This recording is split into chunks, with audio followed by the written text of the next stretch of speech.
Okay.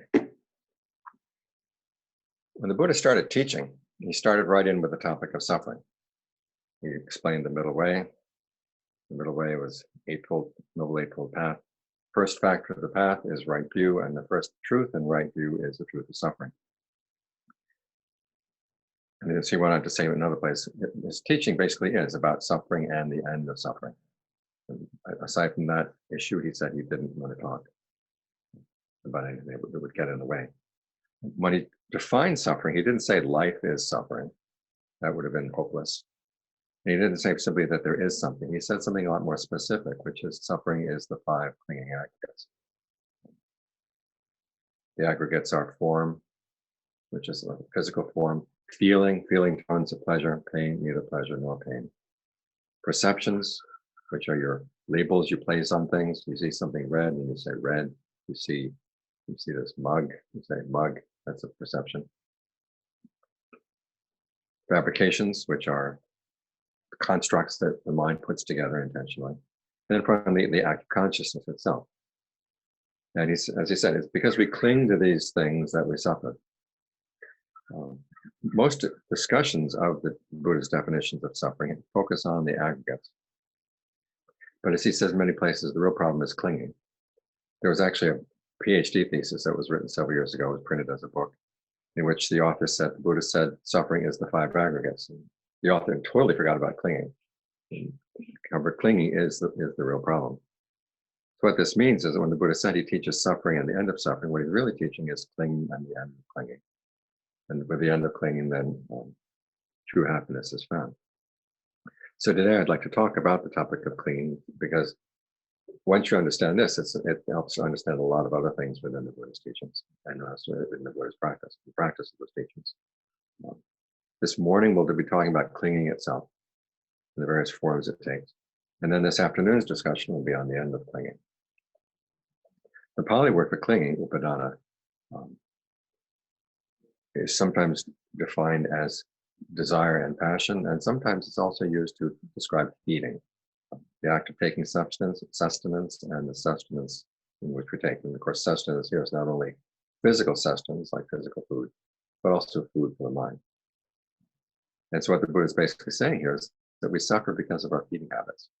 And we're going to have to learn how to change our feeding habits and eventually get to the point where the mind no longer needs to feed. That will be the true end of suffering. But along the way, we learn how to feed in more skillful ways, which means that even though the path to the end of clinging would put an end to clinging, it will involve some clinging in the course of the path itself. And we'll get into why that is. This is one of the reasons why the first noble truth is noble. The suffering itself is not a noble thing, but the fact that we realize that the way we feed is the problem, and we're going to have to change the way we feed. And on top of that, there's a noble duty. We have to comprehend it. Suffering is something we tend to either run away from, or we decide that there's no alternatives, we're just going to hold on tighter. That's not a particularly noble activity, but the Buddha says if you want, the proper thing to do with suffering is to try to comprehend it, which means understanding it to the point of putting an end to passion, aversion, and delusion toward it. Clinging comes in 4 types. The technical terms are sensuality clinging, view clinging, habit and practice clinging, and then doctrine of self-clinging. Sensuality here is not so much sensual pleasures, but it's the mind's fascination with thinking about and planning for sensual pleasures. For example, you want a pizza. The problem is not the pizza so much as the fact that your mind can think about all those different toppings you could choose. You could decide, well, what kind of toppings do I want? Do I want this? Do I want that? And then you get focused on planning, and actually you feed more off of the plans than you do off of the pizza itself. And that's the problem. The mind gets so dependent on planning its sensual pleasures, looking for happiness in its plans for sensual pleasures, that it wastes a lot of its energy that could be put to much better use. The Buddhist comment that you're more attached to the thinking than you are to the actual object. You can give yourself a test. Suppose, for example, you're planning a pizza and you order the pizza and it turns out that the pizza place is out of that particular kind of topping. So that's too bad. But then you can think up another topping and order that. However, if someone were to tell you, okay, you are not allowed to think about pizza for the next hour, the mind would rebel. So we really are attached to our fascination with fabricating thoughts around the central pleasures. That's the first kind of clinging. The second is view clinging, which basically has to do with your views about the world. What is reality out there, how it works. Habit and practice clinging is basically your ideas about how you should act within the world in order to find the pleasure you want. A classic story, those of you who've heard me talk about clinging before will probably have heard this story, but those of you who haven't, I'd like to tell you the story about Konrad Lorenz and his goose. Konrad Lorenz was a biologist who lived in Austria. He raised a goose when the goose had goslings. The mother goose died, and there was one gosling left.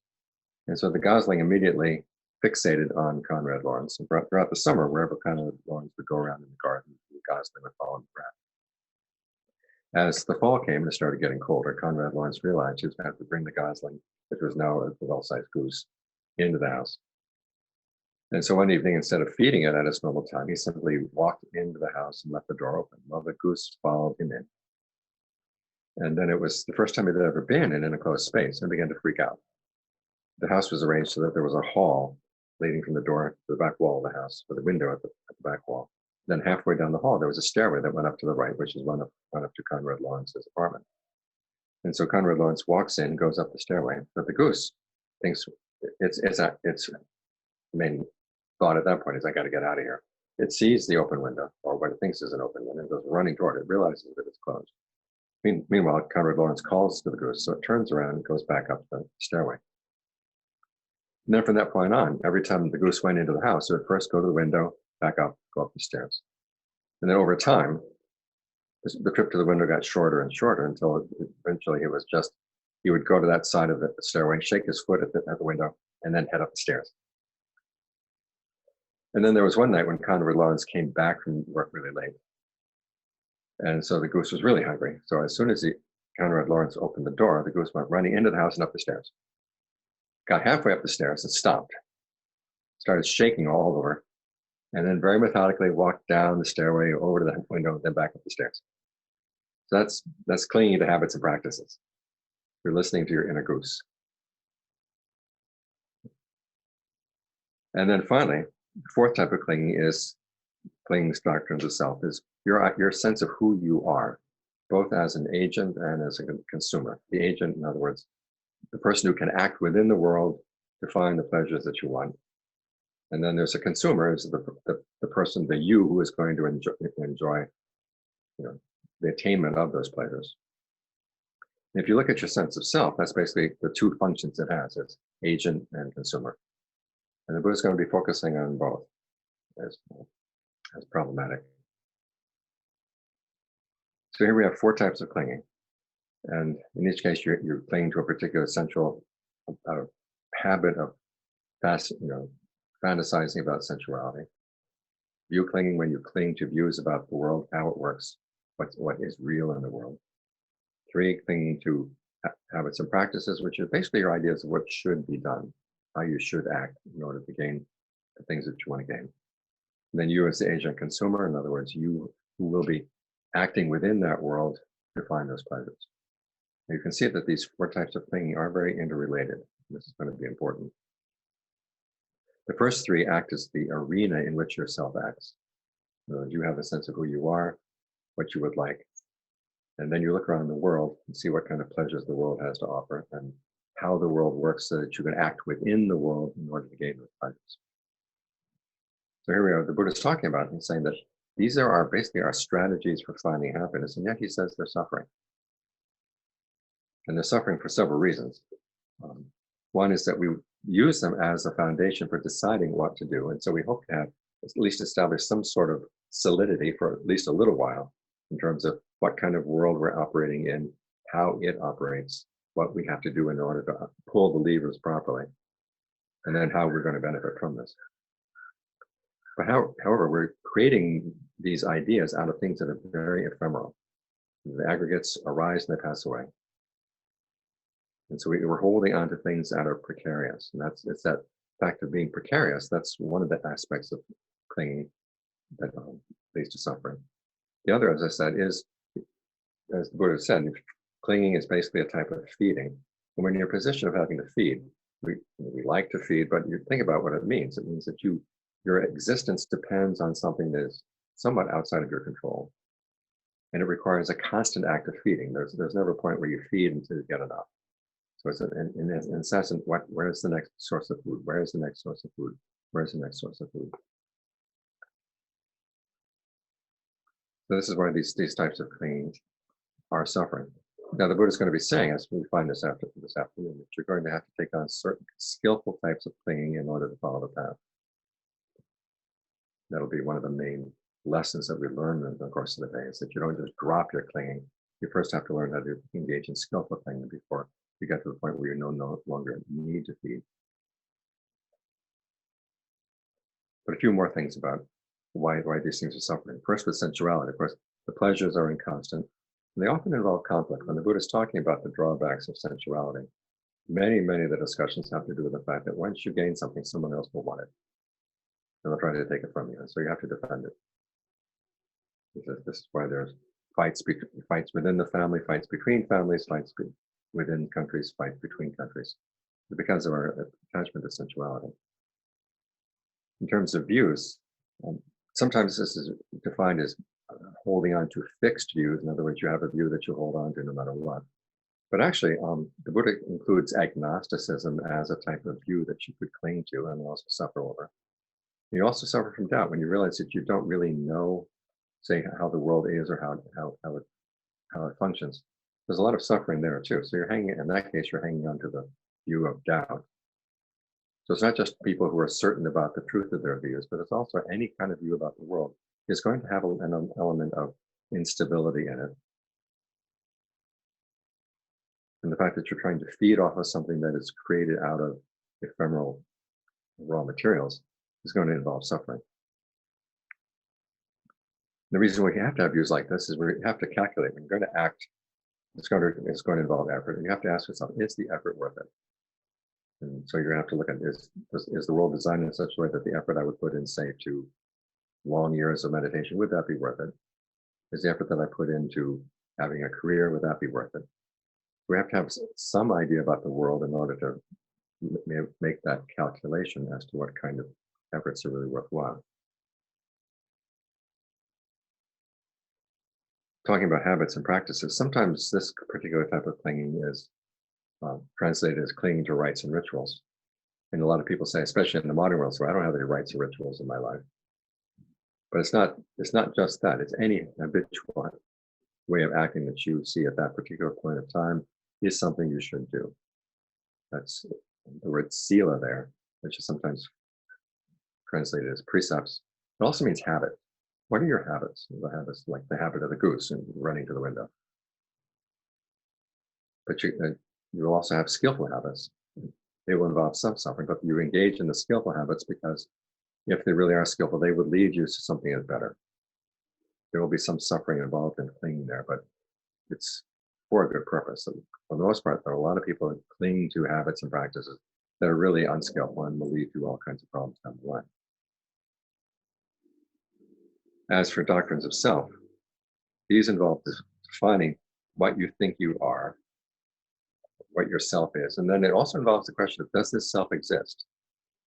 Even the idea that there is no self at all, the Buddha says, is a type of self-clinging. It's a kind of doctrine of self that can make you suffer.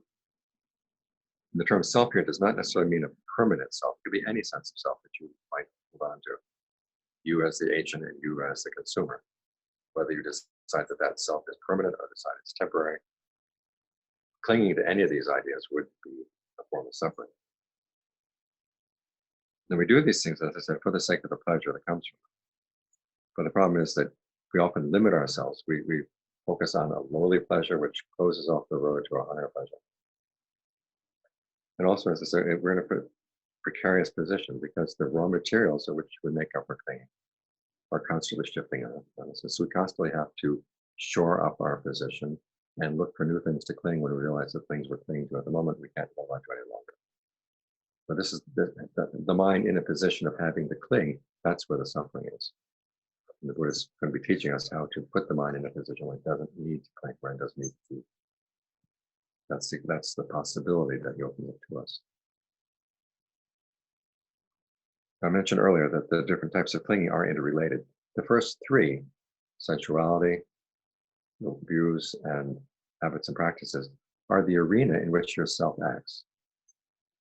And in any one point, one of these types of clinging may be predominant. You may decide there's a particular pleasure you want. However, you've been told that the pursuit of that particular pleasure is a bad thing. And you may decide, okay, I'm not going to believe in that particular view of what I should and shouldn't do anymore. I'll just put it aside. I'll find another view which allows me to pursue this particular pleasure. And in this case, this would be a case of the sensuality clinging being predominant, taking over and determining what your views about the world will be and what your views about what you should and shouldn't do would be. There are other areas in which you might decide that you believe in a materialistic worldview. That's the one that makes sense to you. It seems scientific. And that would have some bearing on your ideas of what you should and should not do, or what is open to you as a choice of what you should and should not do. For example, years back, there was this Buddhist scholar who was saying that he could understand that the Buddha, learned how to be equanimous on the night of his awakening, but the idea that he found something that was deathless, he thought was really beyond the Buddha. He didn't understand how that could be. And it turned out that it was basically saying that given that what a human being is, this is a view of reality, this is a view of you clinging. There are certain things that a human being can know and certain things a human being cannot know. In this case, it was saying that because we're conditioned beings, we cannot know the unconditioned. In that case, that's a particular view of the world that you take on. And that limits your sense of what you can do, what kind of happiness you can find. So this is that of these first three types of clinging, different ones can predominate. Kant is an example of one in which the third type of clinging predominates. He was insistent on the idea that our dignity as human beings comes from the fact that we have freedom of choice in how to act. And so we had to create a worldview in which freedom of choice was possible, even within the confines of what at that time was a deterministic worldview that was proposed by Newton.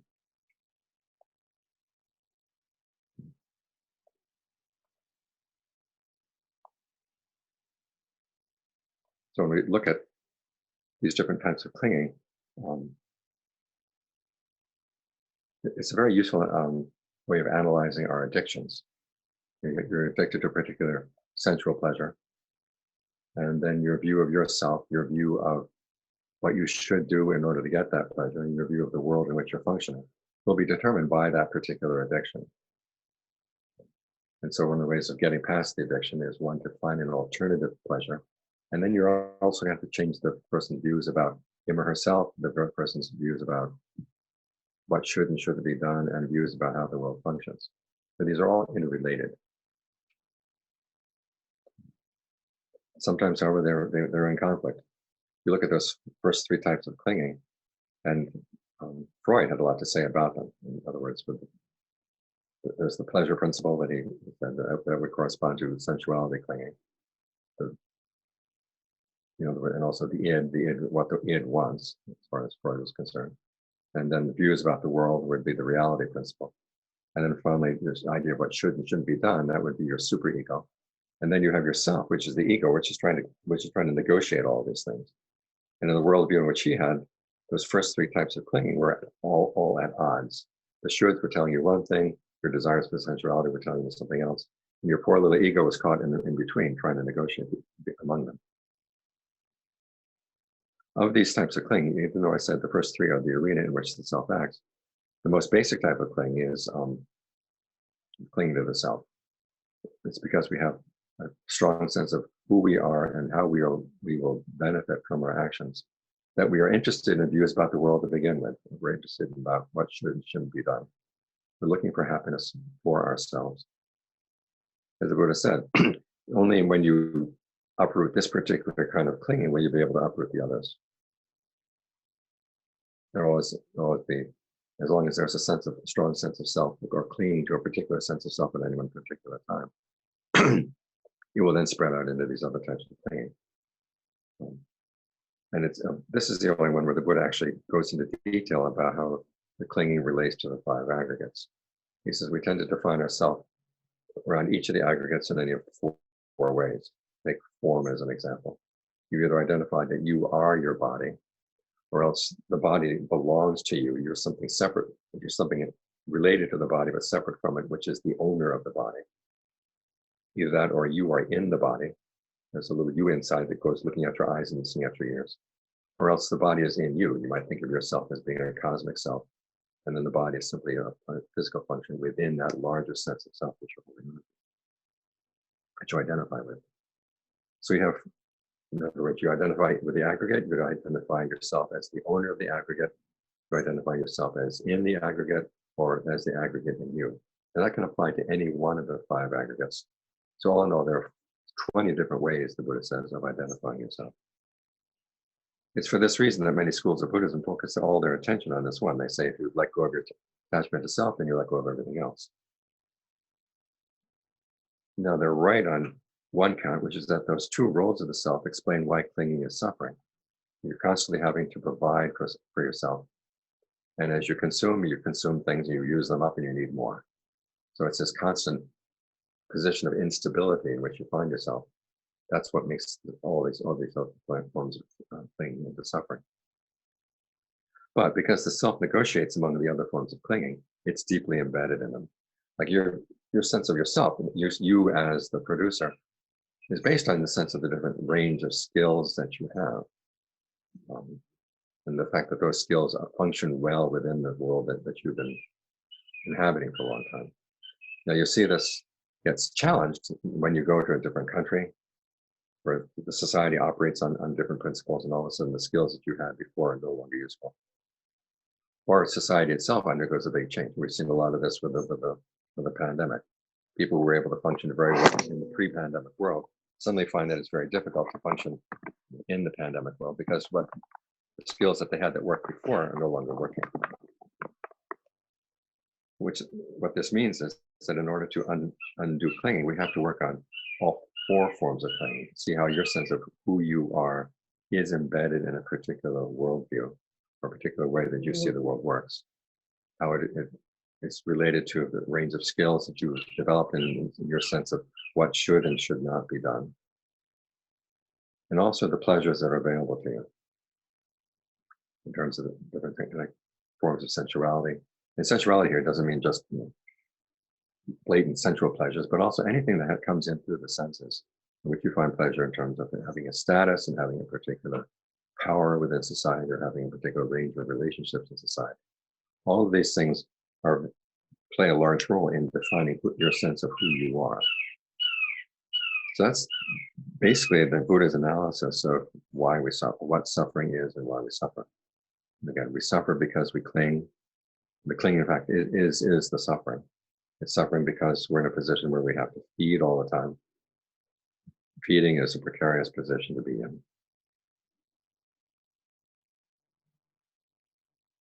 And there are four types of clinging that we engage in. There's clinging to sensuality, our fascination with thinking about sensual pleasures, planning for sensual pleasures. In other words, our ideas of what we want. Then there are ideas of what is, in other words, how the world is and how the world works. There are ideas about what should be done within that world, what kind of actions are appropriate for finding pleasure that's worthwhile, what kinds of actions are not. And also your sense of who you are as an agent and as a consumer of the results of your actions. All of these things are interrelated, which means that in order to overcome our clinging to self, which is the basic clinging, we also have to deal with our attachment to sensuality. There are a lot of schools of thought that say, well, I'm going to just not worry about sensuality. I'm just going to go straight to the cause, and sensuality won't be a problem afterwards. But no, you have to work on the mind's fascination with planning sensual pleasures. It's fascination with trying to define the world in a way that enables it to act to find those pleasures, and then our ideas of what should and shouldn't be done. So that's basically the main outline of the topic of what clinging is and why it is suffering. Because when we cover the topic of clinging, different kinds of clinging that the Buddha talked about and how they are suffering.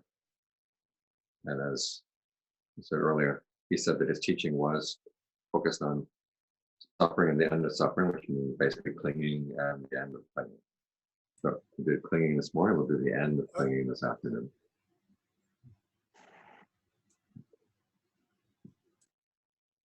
So the first order of business is to seek the end of clinging as something desirable. And basically, this is when the Buddha talks about the possibility of a happiness that is total, that is reliable, and that is harmless. That comes about when you stop clinging. However, to get there, it will require a certain amount of clinging, as we'll see. The Buddha gives you some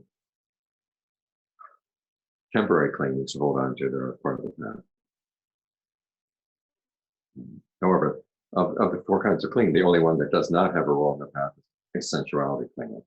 So that's going to be another one of the tasks that he has to perform as a teacher, is to get you to see that the end of sensuality would actually be a good thing. It would be desirable. For this purpose, he gives what's called a graduated discourse or a step-by-step discourse before he would introduce people to the Four Noble Truths. He wasn't like a Buddhist studies professor who starts the kids in on the very first day with the Four Noble Truths. He would see where you were in terms of your own spiritual understanding. And in cases where he thought that you were not yet ready to see the Four Noble Truths as a useful tool, he would give this step-by-step discourse. It would start with a talk on giving, how the virtue of giving, the rewards of giving. Then he would move on to virtue itself, which is basically following the precepts. This is the case of the rewards of learning how to exercise restraint in your actions so that you don't act in harmful ways. Here again, he was talking about the present day rewards of this and also rewards on into the future. One of the rewards going into the future would be that you would go to a higher level of faith. You've got the reward, be reborn in the various central levels of heaven. Then once you see the central levels of heaven as being desirable, then he would basically point out that even heavenly central pleasures have their drawbacks. You gotta get infatuated with them. You've been working hard, being generous, being virtuous in order to gain these pleasures. And then as you gain the pleasures, you forget everything you did in order to gain them. You got lazy, you got sloppy, you got careless and complacent. And then you fall back down again. It's almost as if samsara was a sick joke. You work hard to gain rewards, but then once you gain the rewards can have a bad effect on your state of mind. And so at that point, he said, you might be ready to see that renunciation of sensuality would be a positive thing. Now, renunciation here does not necessarily mean just giving things up. As he said, you try to give up sensuality, you don't have another pleasure to take its place, then, or better pleasure to take its place, then you're just going to go back to sensuality. And this is when we talk about the pleasures of getting the mind in state of concentration. We mentioned briefly this morning state of jhana. A lot of people have problems around the idea of jhana. It sounds very abstract. It sounds very far away. You take the guided meditation that I've been doing many times with the group, taking with the breath energy, working with the breath energy of the body. That guided meditation is basically designed to get you into the first jhana. So it's not that far away. It's simply learning to find pleasure being inside your body as an alternative and better sort of pleasure. That does not count as a sensual pleasure. Sensual pleasures would have to do with things that you might touch with the body, but this is something that has to do with your internal sense, what they call proprioception, your internal sense of the body. And that's a higher pleasure because it doesn't depend on things outside being a particular way. It also raises the level of your mind. Instead of being an intoxicated pleasure like sensuality, it actually clears your mind. It puts you in a position where you can see what's going on in the mind a lot more clearly. Ajaan, So when you see renunciation, we're now getting some comments that you're hard to hear, so maybe the microphone will be the right way to go. okay, let me get the microphone.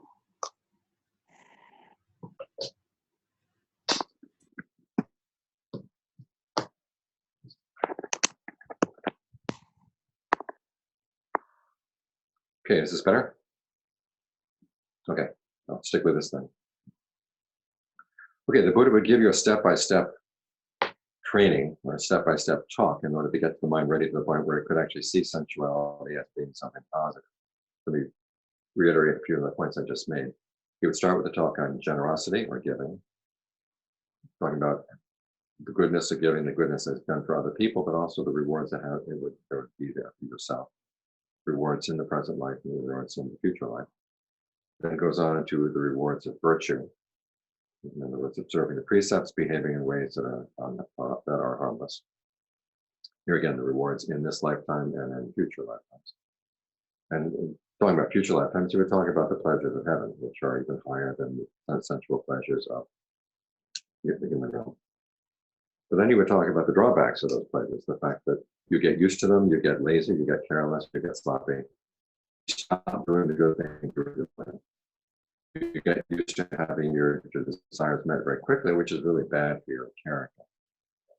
As I said, it's if samsara was a sick joke. You work hard to get these rewards, and then the rewards come, and they harm you back in return. So when you're ready to see the drawbacks of sensuality, that's when the Buddha would talk about renunciation as being something positive.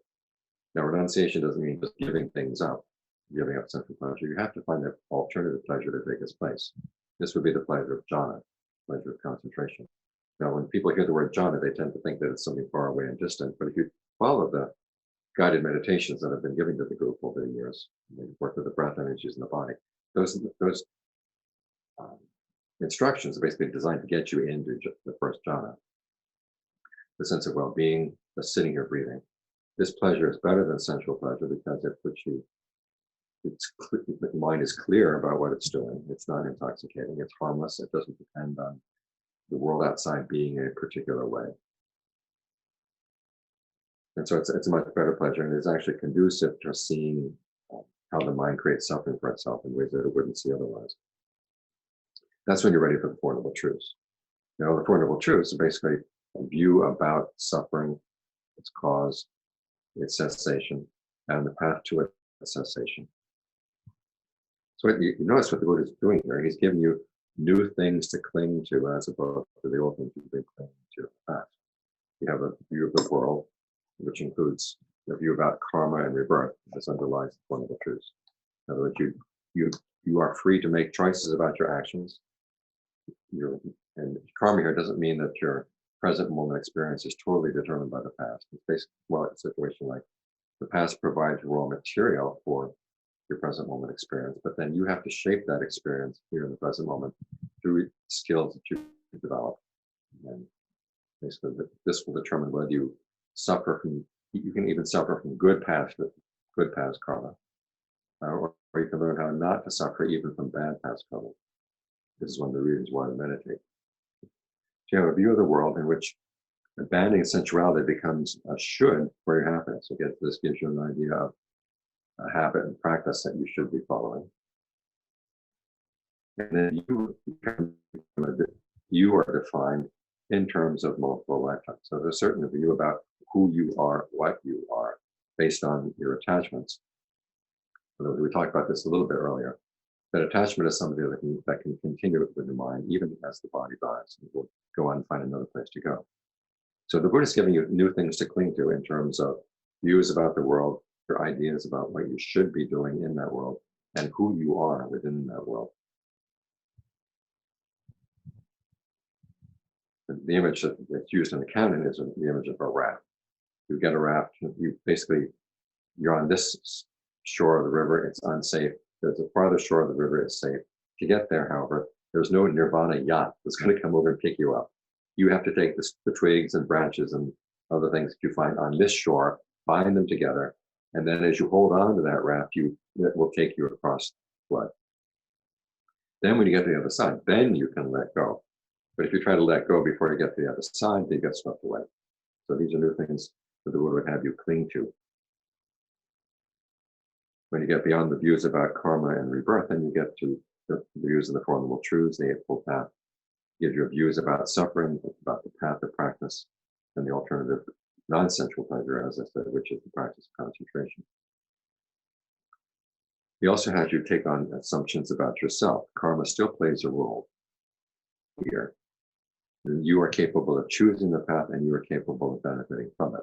If everything were predetermined from the past, again, this is something that has to be underlined many times. The Buddha did not teach that we are simply experiencing the result of past actions right now. We're also experiencing the result of present actions. In fact, it's our present actions, our present intentions which take the raw material from the past and shape it into the experience we're actually having right now. So it gives us some power to choose in the present moment how to develop skills that will help keep us from having to suffer in the present moment. Now, of these various kinds of clinging, the one that is most important is habit and practice. It's the one that's described in great detail. The Buddha talks about the practices of the Eightfold Path.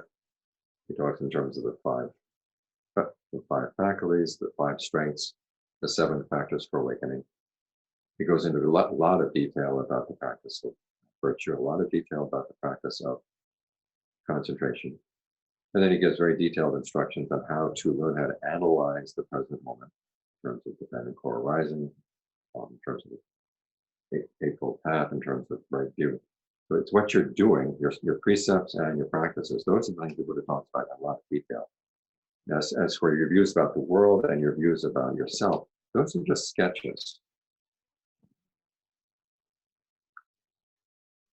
This is because of those 3 clingings that we have left.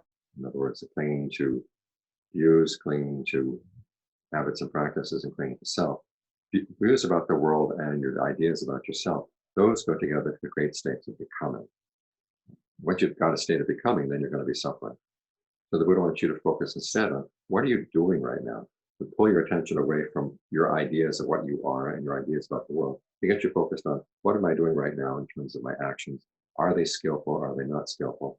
Where they're unskillful, what can I do to make them more skillful? That becomes the focus of your actions. In terms of views about the world, the Buddha's views about the world are actually only a sketch. It basically gives you general ideas about the different modes of being. It doesn't go into a lot of detail. If you compare his teachings about the different levels of the world with the teachings that were available, say, in the Upanishads or in the Jain sutras of the time, the Buddhas are basically just a sketch, just enough to give you a general idea of what's out there. Similarly, with the idea of a self that you would take on. The self that you have, that he recommends that you focus on, is basically yourself as it relates to the power of karma. In other words, that you are capable of doing this, you will benefit from doing this. Your identity is something that you actually create. It is an activity that you do.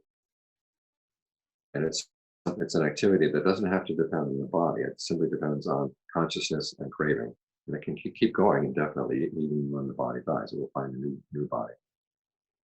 You know, like a hermit crab, it goes into a shell. The shell gets broken up, moves in to find another shell. You keep going this way.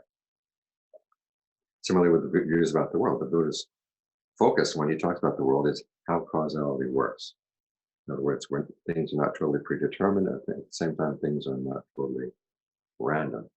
There is a pattern to causality that you can understand, but there's enough wiggle room in that pattern that you can actually make a difference through your choices.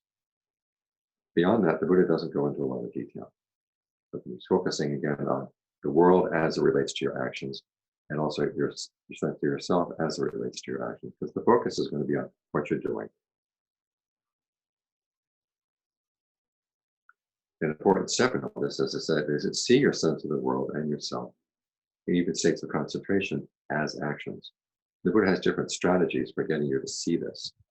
One of his strategies is something called the 3 governing principles, which were mentioned in the article and also the readings. We'll go over those a little bit again. These are basically principles to keep in mind when you're beginning to think, well, maybe I can't handle this practice after all. Maybe I should give up. And the Buddha has you think about the world itself and the Dharma in certain ways that will help motivate you to want to continue practicing.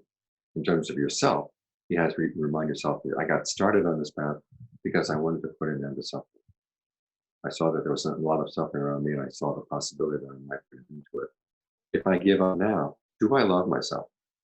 Do I no longer want to put an end to suffering?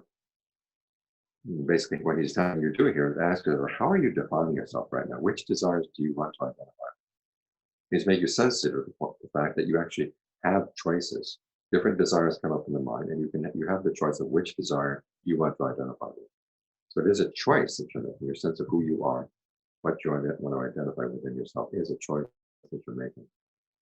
So that's the first one. Second one is something that is sense of the world there. He said, there are beings in the world who can read minds. What would they be thinking if they're reading my mind right now?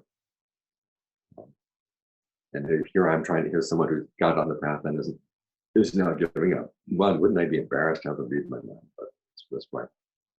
But second, these beings are concerned about your well-being. They're disappointed in the fact that you are giving up. So it's not just that you feel embarrassed, but you should also feel there are beings out there who really would want to see me continue practicing. And here again, you realize that I can define the world in a way that helps give me energy in the practice. So the sense of the world is something that I can choose. I mean, there's that story in the Ken where Sona, the monk, was very delicately brought up. In fact, so delicately brought up that he had hair on the soles of his feet. There's a long story, but eventually he ordains. And he's doing walking meditation because his feet are so tender that after doing walking meditation, they're all bloody. And he gets discouraged and he sits down and he says, my gosh, here I'm trying this hard, my feet are bleeding and I'm not getting anywhere in the practice. Maybe I don't have it in me to do this. And he's thinking about maybe I should just give up. I could become a lay person again, make merit again. And just then the Buddha leaves Vulture Peak and appears right in front of him. Now you can imagine how he feels.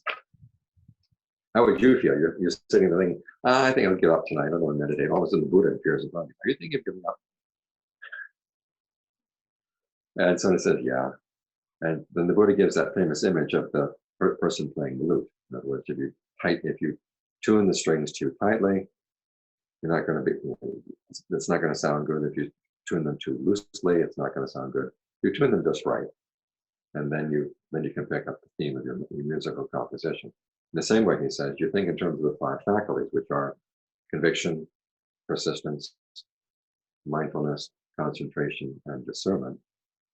And you focus on persistence, in other words, the level of energy you have. How much energy do you have now?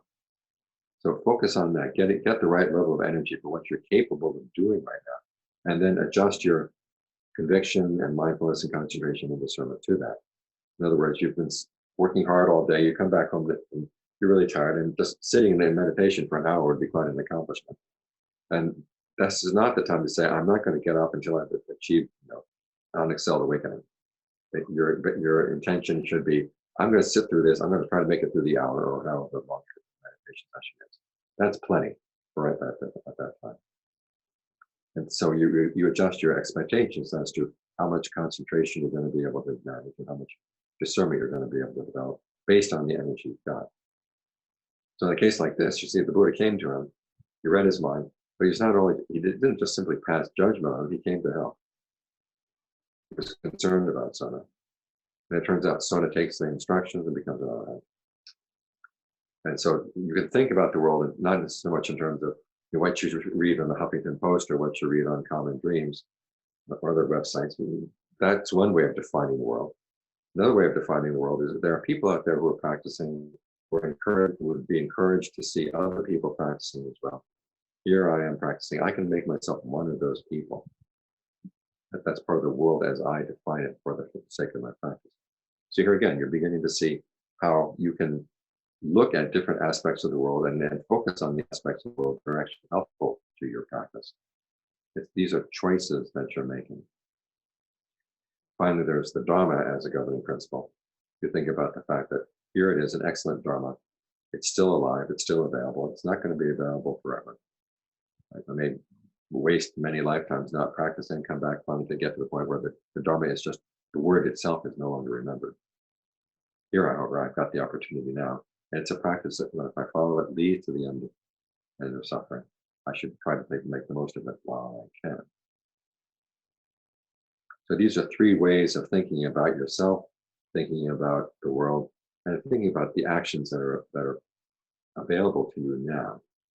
In other words, these 3 kinds of clinging: views about the world, your sense of what you are, who you are, and your sense of what you can do within the world right now. And in every case, the final conclusion always is, let's get back to practice. So you think about yourself in terms that get you back to practice. You think about the world in terms that get you back to practice.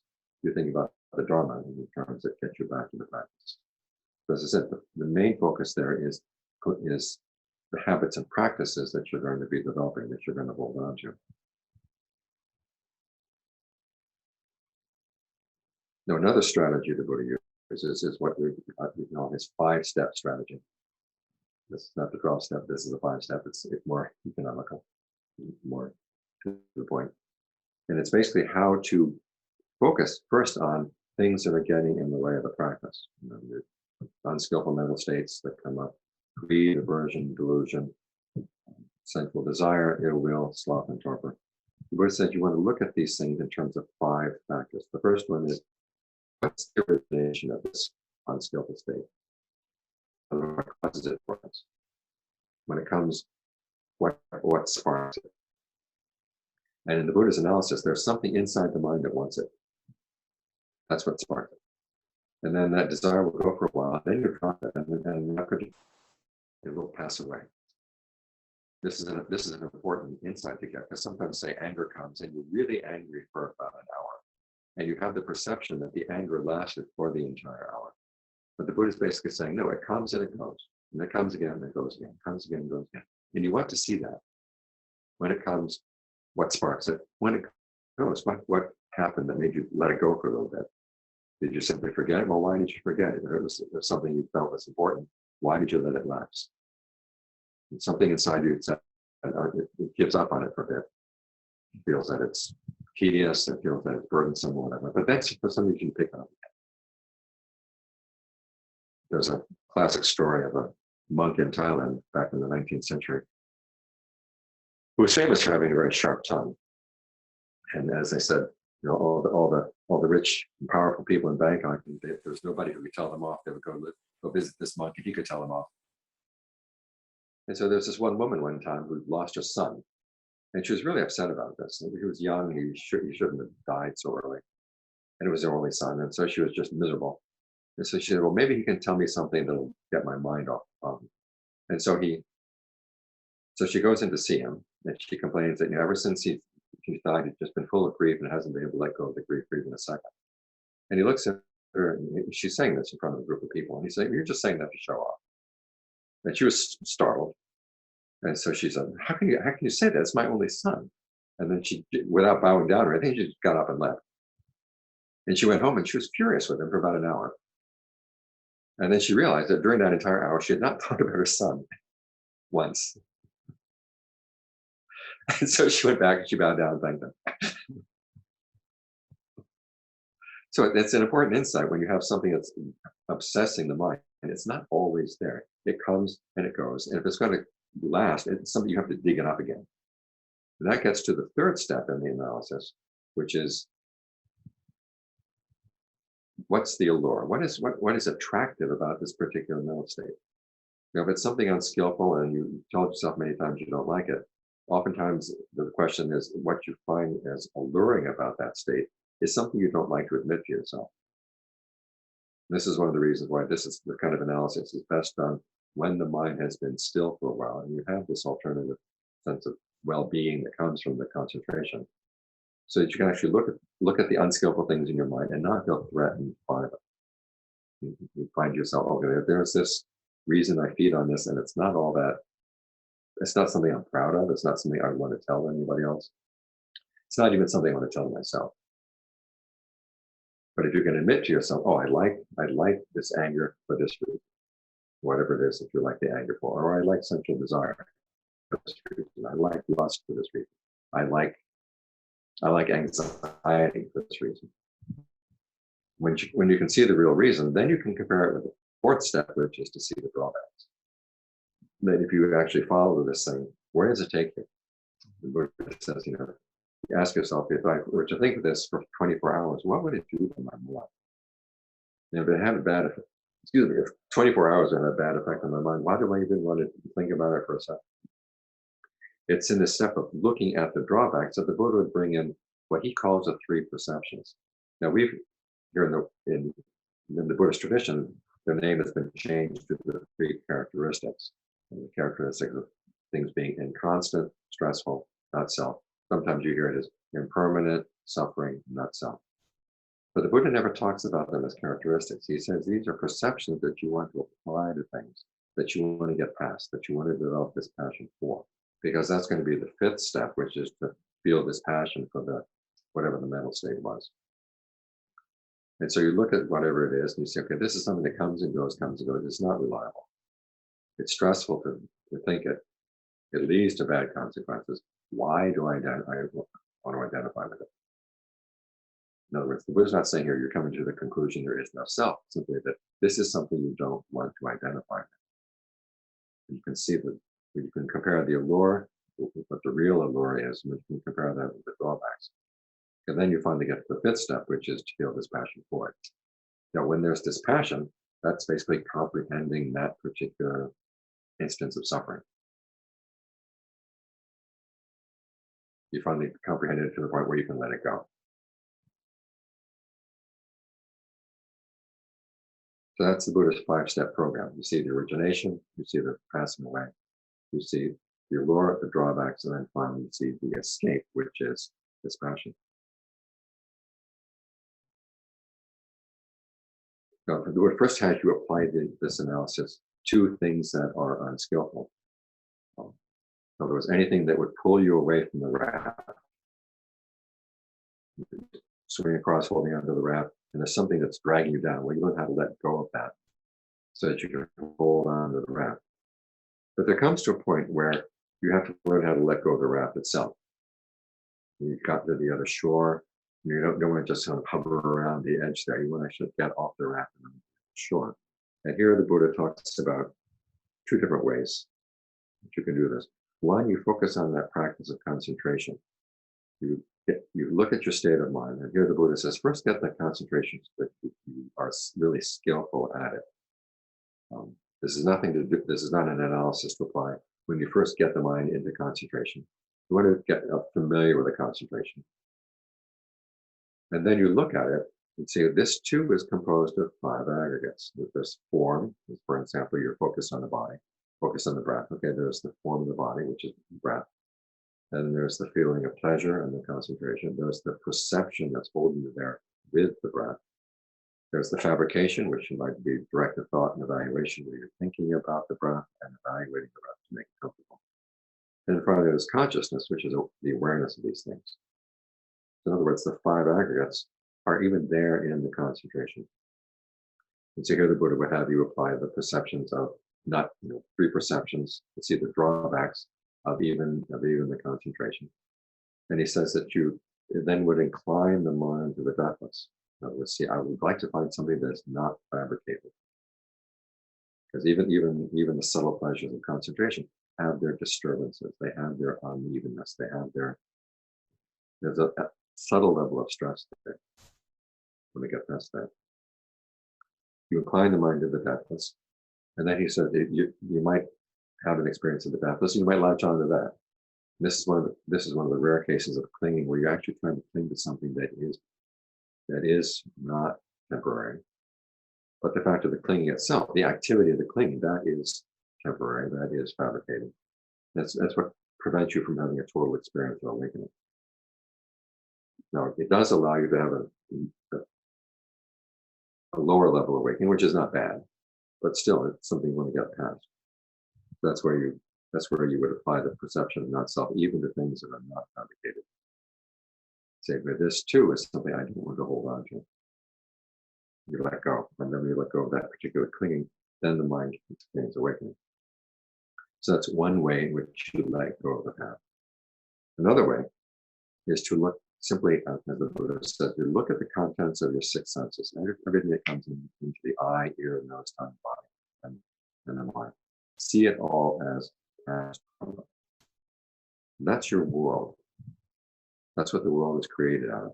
These things coming in from outside, these things coming in inside. All of this is this is the world as you directly experience it right now. You watch it, that this too just arises and passes away. Again, it doesn't just arise. There's an origination. There's a cause that holds on to it, that stirs it up, that causes it to arise. While you're focusing on the origination of the world, defined in this way, the Buddha says there's no thought of non-existence of the world. When you focus on its passing away, there's no thought of its existence. So at that point, even ideas of existence and non-existence, which are at the basis of all views of the world, all views of yourself, just get put aside because you're not focusing on it. You're simply focusing on what's happening in the present moment. And this is that place where The Buddha gives that analogy of crossing over the river without moving forward, without staying in place. You realize if I stayed in the state of concentration where I am, that would be stressful. I move to a new state of concentration. If it's more subtle, that too is going to be fabricated, that too is going to be stressful. And it's this point where there's no place to go or to stay. And at that point, there's an end of intentions. Because this is what your intentions basically come down to. Should I stay where I am or should I go someplace else? Which neither alternative works. And then when you find yourself stymied there, you don't replace it with a new intention. There's a lack of intention at that moment, and that's when things open up in the mind. There's something that is outside of space and outside of time. So in this way, you get to something that lies beyond fabrication, not through just simply telling yourself, I'm no longer going to feed.